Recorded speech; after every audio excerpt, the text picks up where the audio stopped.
ஒரு சிறிய கிராமத்தில் மீனு என்ற சிறுமி வசித்தாள்.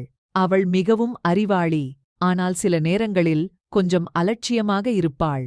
ஒருநாள் அவள் பள்ளி செல்லும் போது தன் அம்மா அவளை அழைத்து, மீனு, கையை நன்றாக கழுவிக்கொள், அப்போதுதான் உடல் நலமாக இருப்பாய் என்றார். அம்மா, தினமும் கையை கழுவுவதே சலிக்கிறது. அதை கேட்ட அம்மா சிரித்துவிட்டு, அப்படியென்றால் இன்று ஒரு மந்திர கை கழுவல் வைத்து தாரேன். மந்திர கை கழுவல் எப்படியிருக்கும்? அம்மா புன்னகையுடன், இதோ இதை பாரு என்றார். அம்மா ஒரு சிறிய பானையில் தண்ணீர் நிரப்பி அதில் சிறிது பசலைத் தூள் சேர்த்தார். பிறகு தன் கைகளை அப்படியே நீட்டி, கழுவும் கைகள், மந்திரம் செய் என்று சொல்ல தண்ணீரிலிருந்து ஒரு சிறிய மீன் வெளியே வந்து ஆடத் தொடங்கியது. மீனு அதைப் பார்த்து ஆச்சரியத்துடன், அம்மா, இது என்ன மீன்? அழகாய் மகிழ்ச்சியுடன் துள்ளுகிறது அம்மா என்று சந்தோஷமாக கேட்டாள்.